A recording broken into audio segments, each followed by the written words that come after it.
ஏறார் மதுரகவி இவ்வுலகில் வந்துதித்த சீராரும் சித்திரையில் சித்திரை நாள் பாருலகில் மற்றுள்ள ஆழ்வார்கள் வந்துதித்த நாள்களிலும் உற்றதமக்கென்று நெஞ்சே ஓர் உபதேச ரத்ன மாலை மணவாள மாமுனிகள் அருளிச் செய்தது.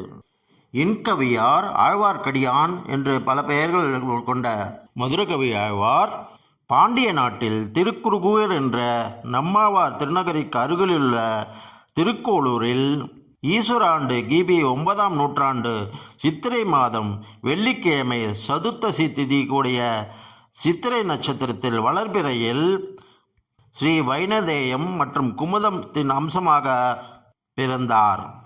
பராங்குசரான நம்மாழ்வார் அவதரிப்பதன் முன்னமே தோன்றிய இவர் வேதங்களையும் சாஸ்திரங்களையும் கற்றுத்தேர்ந்து செவிக்கினிய சொற்ச பாடும் ஆற்றல் பெற்று மதுரகவி என்று பெயர் பெற்றார். இளமையிலேயே திருமால் மேல் பக்தியுடையவராகி உலகப்பற்றுகளை துறந்தார்.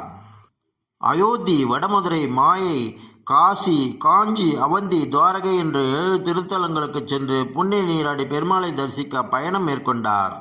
அவ்வாறு வடநாட்டு தல யாத்திரையின் போது அயோத்தியில் ஒரு நாள் ஒரு பேரொளியை கண்டு அடுத்த தினங்களிலும் அந்த ஒளி தெரியவே தென்திசையில் தோன்றிய அந்த ஒளியை நோக்கி சென்றார். அந்த ஒளியை பார்த்து கொண்டே திருக்குறுகூர் என்கிற தற்போதைய ஆழ்வார் திருநகரிக்கு வந்து சேர்ந்தார். அப்போது அந்த ஒளி மறைந்தது. அந்த ஊரில் இருந்தவர்களிடம் இங்கு ஏதேனும் விசேஷம் உண்டா என்று கேட்டார். அப்போது அங்குள்ள மக்கள் ஒரு புளிய மரத்தடியில் ஒரு சிறுவன் யோக நித்திரையில் பசி தூக்கம் சாப்பாடு எதுவும் இல்லாமல் இருப்பதை சொன்னார்கள்.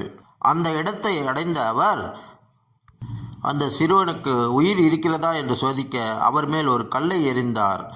நம்மாழ்வார் முதன்முறையாக கண் திறந்து பார்த்தார். நம்மாழ்வாரால் பேச முடியுமா என்று பரிசோதிக்க மதுரகவி ஆழ்வார், செத்ததின் வயிற்றில் சிறியது பிறந்தால் எத்தை தின்று எங்கே கிடக்கும் என்று கேட்டார்.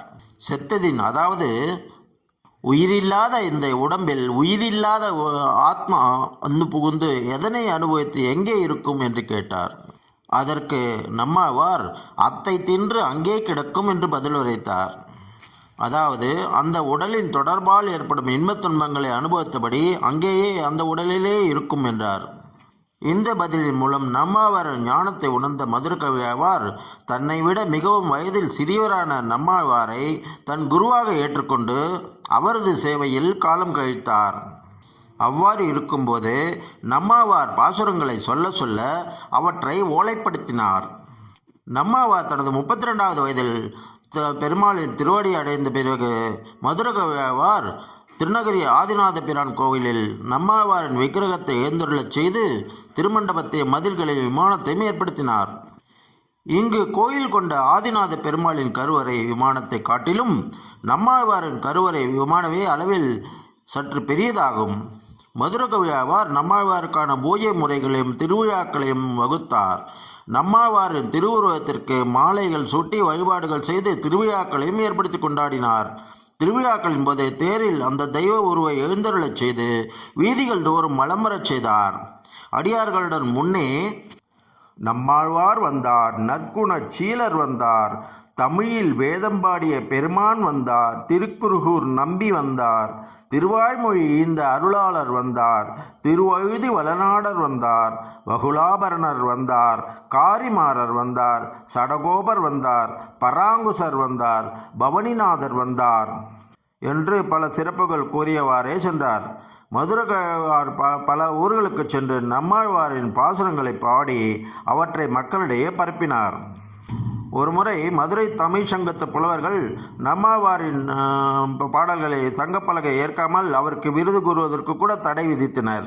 அப்போது திருவாய்மொழியிலிருந்து கண்ணன் கழிலினை நன்னும் மனமுடையீர் என்னும் திருநாமம் தின்னம் நாரணமே என்ற 2 அடிகளை மட்டும் சங்கப்பலகையில் மதுரகவி ஆழ்வார் வைத்தார். அப்போது அந்த சங்கப்பலகை அது ஏற்றுக்கொண்டது, மற்றவர்களை கீழே தள்ளியது என்ற குரு பரம்பரை கதை கூறுகிறது. கம்பரின் சடகோபர் அந்தாதியும் இதை குறிப்பிடுகிறது. மதுரகவி ஆழ்வார் தன்னுடைய பாசுரங்களில் திருமாலை தெய்வமாக பாடாது தன் குருவான நம்மாழ்வாரையே தெய்வமாக பாடினார். அதில் முக்கியமான பாசுரம் கண்ணினுன் சிறுத்தாம்பினால் கட்டுண்ணப் பண்ணிய பெருமாயன் என் அப்பனில் நன்னி தென்குருகூர் நம்பி என்ற கால் அன்னிக்கும் அமுது ஊறும் என் நாவுக்கே. அதாவது யசோதை பிராட்டி முடிச்சுக்கள் நிறைந்த மெல்லிய சிறிய கயிற்றினால் தன்னை கட்டும்படி அமைத்து கொண்ட கண்ணனின் நாமத்தையும் சொல்லாமல் திருக்குறுகூருக்கு தலைவரான நம்மாழ்வாரின் திருநாமத்தை சொன்னால் என்னாவில் அமுது ஊறுகிறது என்று தொடங்கி ஆழ்வார் திருநகரில் கோவில் கொண்ட நம்மாழ்வாரை மங்களாசாசனம் செய்து 11 பாசுரங்கள் கொண்ட கண்ணினுன் சிறுத்தாம்பு என்ற பதிகத்தை பாடினார். வேதத்தின் சாரமாகிய திருவாழ்மொழியை உரைத்த நம்மாழ்வாரின் அருள்கீதை அருளிய கண்ணனின் அருளை விட பெரியது என ஆச்சாரியனை இறைவனை விட பெரியவராக எண்ணினார். மணவாள மாமணிகள் உபதேச ரத்ன மாலையில் 8 எழுத்தின் நடுவில் உள்ள நமோ என்ற பதம் அமைந்ததைப் போல முதலாயிரத்தின் நடுவில் கண்ணினுன் சிறுத்தாம்பு அமைத்திருப்பதாக குறிப்பிடுகிறார். வைணவ ஆலயங்களில் திருப்பல்லாண்டில் தொடங்கி ஆழ்வார் பாசுரங்கள் சேவிக்கப்படுகின்றன. ஆழ்வார் திருநகரில் மட்டுமே கண்ணினுன் சிறுத்தாம்பு என்ற பாசுரத்தை தொடங்கிய பின்னர்தான் மற்ற பாசுரங்கள் சேவிக்கப்படுகின்றன. மதுரகவியாரின் பாசுரங்கள் ஆச்சாரிய பக்திக்கு மிக சிறந்த எடுத்துக்காட்டாகும். பிள்ளை லோகாச்சாரியா ஸ்ரீவசன பூஷண திவ்ய சாஸ்திரத்தில் மற்ற ஆழ்வார்கள் எம்பெருமானை அடைந்து அனுபவிப்பது எப்போது என்று ஏங்கும் சமயத்தில் துன்பத்துடனும் அவனை மானசீகமாக அனுபவிக்கும் பாக்கியம் கிடைத்த சமயத்தில் இன்பத்துடனும் பேசியுள்ளார்கள். ஆனால் மதுரகவி ஆழ்வாரோ தன் ஆச்சாரியனான நம்மாழ்வாரே எல்லாம் என்று இருந்து ஆச்சாரிய கைங்கத்திலே திளைத்து இருந்ததால் எப்போதும் இந்த உலகிலேயே இன்பத்துடன் இருந்து அதையே பேசி அனுபவித்து மற்றவர்களுக்கும் உபதேசித்தார். இந்த பெருமை வேறு எவருக்கும் இல்லை. நம்முடைய ஸ்வரூபம் என்னவென்றால் ஆச்சாரியனின் கிருபையை எதிர்நோக்கி இருப்பது. இதற்கு சேர்ந்ததை இவ்வாழ்வாரின் நிலையே என்ற மதுரகவி ஆழ்வார் ஆச்சாரிய பக்தியை போற்றுகிறார் ராமானுஜ நூற்றாந்தாதியில் திருவரங்கத்தமுதனார். மதுரகவி ஆழ்வாரை பெரியவர் என சிறப்பிக்கின்றார். நவ திருப்பதிகளில் ஒன்றான திருக்கோளூர் வைத்தமாநிதி பெருமான் ஆலயத்தில் மதுரகவி ஆழ்வார் சன்னதி உள்ளது. பழைய மரபில் ஆழ்வார்கள் 10 பேர் என்றே வழங்கப்பட்டு வந்தது. மதுரகவி ஆழ்வாரும் திருமாலை பற்றி பாடாமல் நம்மாழ்வாரை மட்டுமே பாடியதால் ஆண்டாலும் பெண் என்பதால் ஆழ்வார்கள் பட்டியலில் இடம்பெறவில்லை. பின்புதான் இருவரும் ஆழ்வார்களாக ஏற்றுக்கொள்ளப்பட்டனர். மதுரகவி ஆழ்வார்கள் வாழி திருநாமம்: